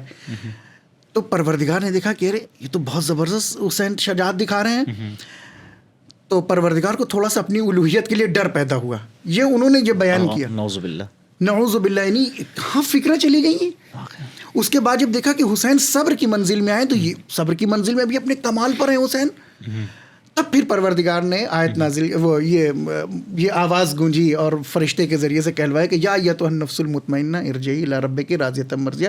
اے حسین، میں تم سے راضی ہو گیا ہوں، اب تم ایسا نہ ہو کہ تم الوہیت کی منزل میں آ جاؤ، لہٰذا تم وہیں پہ رک جاؤ. فادخلی فی عبادی، تمہاری ذمہ داری کہ تم میرے بندوں میں ہی داخل رہو تو ہم تمہیں جنت دے دیں گے. فادخلی فی عبادی وادخلی جنتی. تو آپ یہ دیکھیے کہ یہ کہاں تک، اور ممبر سے یہ بیان کیا جا رہا ہے، لوگ سن رہے ہیں، واہ واہ کر رہے ہیں، رو رہے ہیں، اور عجیب عجیب واقعات یعنی ممبر سے بیان کیے جا رہے ہیں کہ جس میں واقعاً غلو ہے، واقعاً عقائد کو خراب کیا جا رہا ہے، ائمہ کی شخصیت کو مجروح کیا جا رہا ہے. جناب عباس کا گھوڑا، کہ جناب عباس کا گھوڑا اور جناب آدم میں وہ تقابل کر دیا گیا. اچھا، جی ہاں، وہ کہنے لگے کہ جناب آدم کو منع کیا گیا تھا، لیکن اس کے باوجود بھی وہ کھا لیا انہوں نے. ٹھیک. اور جناب عباس کہہ رہے ہیں اپنے گھوڑے سے کہ پانی پی لو، وہ نہیں پی رہا ہے. تو اس کا مطلب ہو کہ یہ اپنے مولا کی بات مان رہا ہے، انہوں نے اپنے اللہ کی بات کو نہیں مانا، لہٰذا یہ گھوڑا اس طریقے کی جو ہے باتیں ہمارے یہاں، ہمارے معاشرے میں. تو آج ہماری بہرحال کچھ ذمہ داری ہے کہ ہم اپنے ناظرین کے سامنے، اپنے ویورز کے سامنے ان ذمہ داریوں کو بیان کریں کہ اس غلو آمیز فکر کے لیے ہم کیا کریں تاکہ ہمارا معاشرہ اس طرح کی گندگی اور اس طرح کی فکروں سے پاک ہو جائے. آپ ہمارے ناظرین کے لیے میں بہت مختصر طور پر اشارہ کر کے بس گزر جانا چاہوں گا. دیکھیے، اصل میں اگر ہم سسٹم کو صحیح سے سمجھ لیں جی ہاں کہ سسٹم کیا ہے، تو پھر ہمیں اس طرح کی باتوں کو سمجھنے میں آسانی ہو جاتی ہے کہ بہت سی باتیں سسٹم سے الگ جا رہی ہیں. سسٹم جو ہے وہ ہمارا یہ ہے کہ اللہ تعالیٰ تبارک خالق ہے، سب کا مدبر ہے، سب کا رازق ہے، سب کا مدیر وہی ہے, سب کو عطا کرنے والا وہی ہے, سب کا سب سے سب کا علم اس کے پاس ہے, سب کے اوپر مہربان وہی ہے مستقل طور پر, ٹھیک ہے نا. اسی سسٹم کے اللہ نے اسی سسٹم کو اپنے صفات کو دکھانے کے لیے, اس کو لوگوں تک پہنچانے کے لیے, اپنے کمالات کو لوگوں کے ساتھ اس کو آپ کیا آج کی زبان میں کہیں شیئر کرنے کے لیے ایک طرح سے, حالانکہ شیئر نہیں, لوگوں تک اس صفات کو لوگوں کے وجود میں اتارنے کے لیے انبیاء کا سلسلہ قائم کیا, ائمہ کا سلسلہ قائم کیا, اور اپنے احکام کو انہی کے ذریعے سے ہمارے پاس تک بھیجا, تاکہ لوگ ان احکام کے اوپر, ان معارف کے اوپر عمل کر کے ان صفات کے حامل بن جائیں جو اللہ کے اندر پائی جاتی ہیں, اس کی تجلی ان کے اندر ہو, ان کے ظہور ہو ان کے اندر, لوگوں کے اندر ان صفات کا.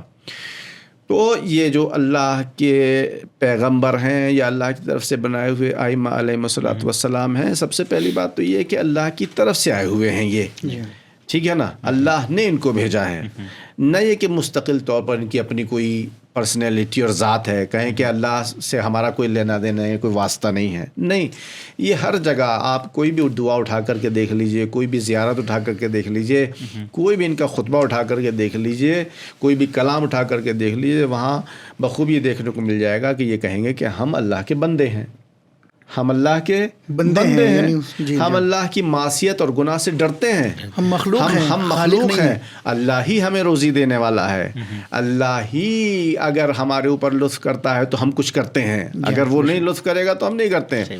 جو علم غیب کی بات آئی تھی بیچ میں, اس میں بھی یہی ہے کہ ائمہ علیہ السلام نے بعض جگہ پر ارشاد فرمایا ہے کہ باقاعدہ کہ اگر اللہ چاہے گا تو ہمیں پتہ چل جائے گا, نہیں چاہے گا تو نہیں پتہ چلے گا. اب جیسے مثال کے طور پر قیامت کا علم ہے, اللہ نے نہیں چاہا کہ کسی کو پتہ چلے, تو ائمہ بھی فرماتے ہیں کہ ہمیں اس کا علم نہیں ہے کہ کب آئے گی. ظہور امام زمانہ علیہ السلام ہے, اس کا وقت اللہ نے نہیں چاہا کہ کسی کو پتہ چلے, تو کسی بھی امام کو اس کا وقت نہیں معلوم ہے. کہتے ہیں کہ اللہ کے اسرار میں سے ایک سر ہے, تو اگر اللہ چاہے گا تو ہوگا, نہیں چاہے گا تو نہیں ہوگا. اس سسٹم کو اگر ہم سمجھ لیتے ہیں تو پھر ہمیں یہ سمجھ میں آئے گا کہ جو باتیں ائمہ علیہ الصلوۃ والسلام نے بیان کی ہیں, جو معارف بیان کیے ہیں, وہ اسی کی مرضی کے لیے اور اسی کی مرضی کے مطابق بیان کی ہیں. اور جتنی بھی فضیلتیں ائمہ علیہ الصلوۃ والسلام کی ہیں, وہ اس کے جو اصول ہیں, جو مین اسٹرکچر ہے, جو مین سسٹم ہے اللہ کا, اس سے کہیں ٹکراتی نہیں ہیں. ان کا کوئی ٹکراؤ نہیں ہے آپس میں, کہیں کہ نہیں ان کا الگ ہے سسٹم, وہ الگ سسٹم نہیں, اسی سسٹم کے تحت ہے. اور یہی وہ اعتدالی اور معتدل راستہ ہے کہ جس میں کسی طرح کا تقصیر, کسی طرح کا غلو نہیں پایا جاتا. یہی اعتدال ہے. اہدنا الصراط المستقیم, وہ صراط مستقیم یہی ہے جو اس سسٹم کے تحت چلا رہا ہے. تو سب سے بالا تر ذات جو ہے وہ اللہ تعالیٰ تبارک کی ہے. ان کے بعد ہمارے پیغمبر اکرم صلی اللہ علیہ وسلم ہیں, ائمہ علیہ الصلوۃ والسلام ہیں. یہ پورا سلسلہ اس طرح سے, پہلے وہ ہیں, پھر یہ, ٹھیک ہے نا. اس طرح سے یہ سسٹم, ایسا نہیں ہے کہ یہ بھی یہاں بیٹھے ہوئے ہیں, یہ بھی برابر میں بیٹھے ہوئے ہیں, یہ بھی برابر میں بیٹھے ہوئے ہیں, یہ کبھی کچھ کہیں گے, وہ کبھی کچھ کہیں گے, یہ کبھی کچھ کہیں گے. یہ تو اس طرح کی فکریں ہیں جو دوسرے مذاہب میں ہیں کہ مختلف طرح کے, مثال کے طور پر خداؤں کا تصور ہے مختلف طرح کا, کبھی یہ کچھ کہتے ہیں تو ان کے خلاف وہ چلے جاتے ہیں, وہ ان کے خلاف چلے جاتے ہیں, ان کے خلاف چلے جاتے ہیں. تو اس طرح کا تصور اسلام میں نہیں ہے. تو اگر اس سسٹم کو ہم نے سمجھ لیا, تو اب اگر خدا نخواستہ کوئی بھی انسان اس سسٹم کے اگینسٹ, سسٹم کے مقابلے میں کوئی بات کرے گا, اور ہمیں معلوم ہے کہ ہمارا سسٹم یہ ہے, تو ہم اس بات کو قبول نہیں کریں گے, اس کو ایکسیپٹ نہیں کریں گے, ریجیکٹ کر دیں گے ہم اس کو آسانی سے. اس لیے میری گزارش یہ ہے آپ سے بھی اور ہمارے اپنے ناظرین سے بھی, کہ سب سے پہلی بات جس کے اوپر اسلام نے بھی بڑی تاکید کی ہے, وہ یہ کہ ہم علم حاصل کریں, جانکاری حاصل کریں, سبحان اللہ, دینی معلومات حاصل کریں. دینی معلومات جب تک ہمارے پاس نہیں ہوگی تو اس کا نتیجہ یہ ہوگا, جیسے بھی آپ نے فرمایا تھا کہ بعض ممبروں سے ایسی باتیں ہوں گی, بعض شاعروں کی طرف سے ایسی باتیں, وہ اسی وجہ سے ہوتی ہیں کہ ان کو دینی معلومات نہیں ہوتی ہے. دینی معلومات ہوتی نہیں ہے, شعر کا ہنر ہے ان کے پاس, خطابت کا ہنر ہے ان کے پاس, معلومات کچھ ہے نہیں, تو اب کچھ نہ کچھ تو کہیں گے. جی ہاں, اس کا مطلب اب وہ ڈپلیکیٹ آئٹم سامنے آئیں گے. اب ظاہر ہے کہ اس کا غلط اثر اسلام پر پڑے گا, اسلام کے اوپر پڑے گا. اسلام کا چہرہ خراب ہوگا, تشیع کا مکتب وہ زد میں آ جائے گا. لوگ کبھی پورے مکتب کو غالیوں کا مکتب کہہ دیں گے, حالانکہ یہ مکتب تشیع غالیوں کا تشیع اہل بیت کا مکتب ہے, غالی سے اس کا کوئی لینا دینا نہیں ہے. بہت شکریہ, بہت مہربانی. قبلہ آپ بھی اگر کچھ ہمارے ویورز کے لیے کچھ پیغام دینا چاہیں؟ جی آخر میں بس 2 باتیں کہنا چاہوں گا. جی. سب سے پہلی بات وہ یہی ہے، خلاصہ ہے تمام مباحث کا، کہ غلو کے سلسلے میں بعض باتیں غلو ہیں لیکن بعض باتیں غلو نہیں ہیں. مثلا اہل بیت کی عصمت کا نظریہ، اہل بیت کے بارے میں علم غیب کا نظریہ. علم غیب اللہ کی طرف سے انہیں جو عطا ہوتا ہے اس کے وہ اہل بیت علم غیب رکھتے ہیں، جو عطا نہیں ہے وہ نہیں رکھتے ہیں. تو اہل بیت کے بارے میں علم غیب کا نظریہ غلو کا نظریہ نہیں ہے. عصمت کا نظریہ، جس چونکہ بعض مستشرقین اور بعض اہل سنت نے ان نظریات کی بنا پہ شیعوں کو غلو کی نسبت دی ہے.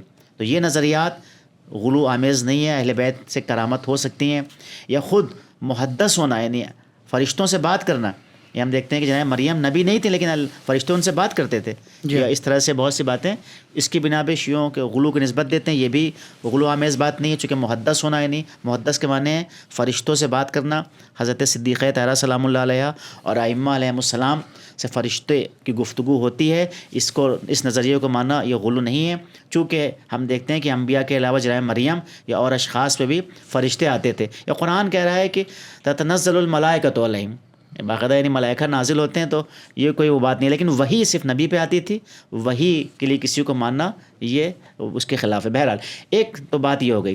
دوسری بات یہ ہے کہ جس کی طرف توجہ ضروری ہے وہ یہ ہے کہ غلو کا بہانہ بنا کے، جی، غلو کو ہتھ کنڈا بنا کے کسی کی طرف نسبت دے کے اس کو سماج سے بائیکاٹ کرا دینا، اس کو سماج سے دور کر دینا، یہ بھی غلط ہے.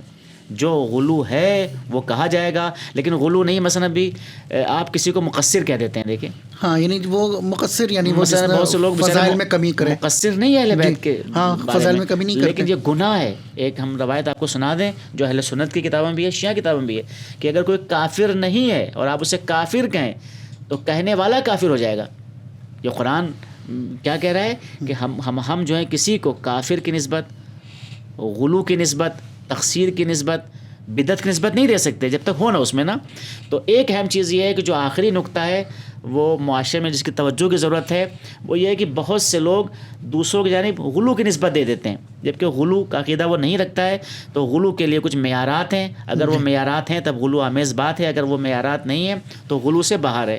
تو سب سے اہم پیغام سماج کے لیے اور معاشرے کے لیے یہی، جوانوں کے لیے، کہ اس غلو کو ہتھ کنڈا نہ بنائیں، تقصیر کو ہتھ کنڈا نہ بنائیں، اور وہیں پر تقصیر کہیں جہاں پہ تقصیر ہو رہی ہے، جہاں پہ جو جس کا حق ہے وہ کہا جائے. ہاں وہی کہا. جیسے کہ پاکستان میں ابھی مثلا صحابہ کا جو بل پاس توہین ہوا، صحابہ، توہین اہل بیت کے بل کو بہانہ بنا کے تاکہ شیعت کے خلاف کام کیا جا سکے. یا ہندوستان میں دیکھیے بہت جگہ یہ نظریات اس طرح کے آتے ہیں کہ مسلمانوں کے خلاف جھوٹی باتیں نسبت دے کے، پروپیگنڈا کر کے، تو پروپیگنڈا نہ بنائے اس کو، یہ گناہ ہے. اور اس کی اسلام نے سختی سے منع کی ہے کہ کسی کے خلاف پروپیگنڈا جائز نہیں ہے. یعنی غلو اور تقصیر کو پروپیگنڈے کا ذریعہ نہ بنائیں، اس کو ہتھ کنڈا نہ بنائیں، بلکہ جو طریقہ کو خراب کرنے کے لیے جو طریقہ ائمہ علیہ الصلوۃ والسلام نے انتخاب کیا وہی انتخاب کر کے ہم اصلاح کر سکتے ہیں معاشرے میں.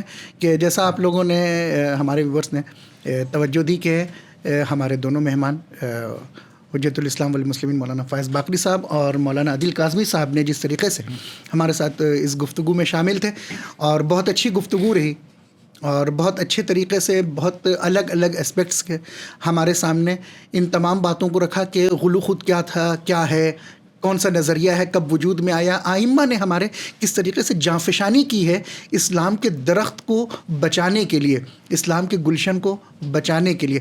آج بھی ہمارے لیے وہی زمانہ ہے جو آئمہ علیہ الصلوۃ والسلام کے زمانے میں اسلام، وہی اسلام آج بھی ہمارے سامنے. آج بھی ہماری وہی ذمہ داریاں ہیں جو آئمہ کی ذمہ داری تھی. کس طریقے سے ہم ان عقائد کو، ان منحرف عقائد کو کہ جو اسلام کی جڑوں کو کھوکھلا کر رہے ہیں، ہم ان کے خلاف آئیں.